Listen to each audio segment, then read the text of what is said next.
Hello, today we're going to talk about the shoulder blade, which is the scapula, which is an important bone of the function of the shoulder joint. If you think about shoulders, muscles are connected on your shoulder blade. So it's important to know the functions and how the shoulder blades work. So basically, there's 6 ways of the shoulder blades will function. Today we're going to talk about 3 of them. One is retraction, the other one is the protraction, and the third one is the depression.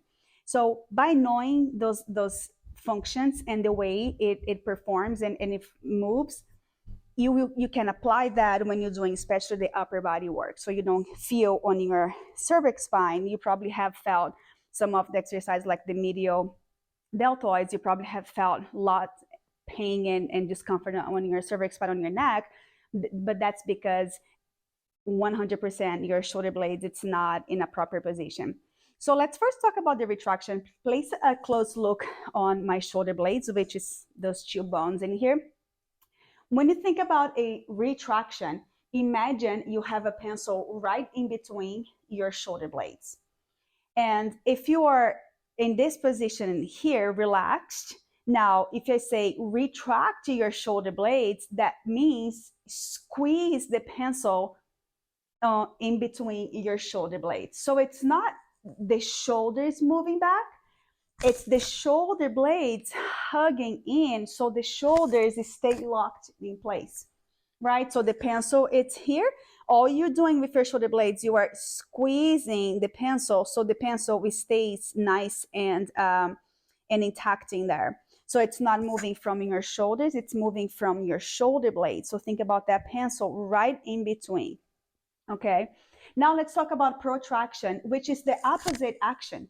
So now forget about the pencil, right? So if you are squeezing and retracting the pencil, and if I say let the pencil go, you are relaxing, kind of opening a wing a little bit so you see your shoulder blades moving out to the side. That's the protraction, right? So retraction hugs in and protraction opens like a nice wing, but it's not also the shoulders moving out. It's just in your shoulder blade, so you can kind of grow tall on the sides of your body, but your shoulders remains locked over your hips. And then the third one is the depression, which you think about the depression, your shoulder blades creating a triangle on your back, right? So let's again place a close attention into my shoulder blades. If I say depressing your shoulder blades, you want to hug them in, retract them, and then you move them down. So you're also able to activate the lower traps. That way you take the pressure off your cervix spine. So again, let's, for example, get a light weight and we're going to go into medial deltoids, which it's this exercise here. Take a look from the back. First, you want to set, placing your feet on the floor nice and firm, reach the top of your head towards the ceiling.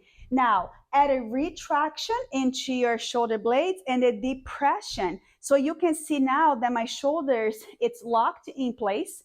My back muscles are activated. And then when I lift my arm, I'm just going to use my medial deltoids to elevate the arm so that my shoulders will not wing up, elevate with me because I have locked them in place before I start performing the move. And you can see this from the front too. So you keep the shoulders locked in place, your ear away from the shoulders, and you're keeping your cervix spine in a neutral position, ending your shoulders in a neutral position. So think about applying these 3 functions when I'm talking, like when you're taking my classes at home, and when I say retract and protract and depress your shoulder blades. Now you're more familiar with those words, and before you start performing the move, you want to think about setting those shoulder blades in a perfect spot so you don't get those muscles on your cervix spine activated. Hope this helps. Thank you.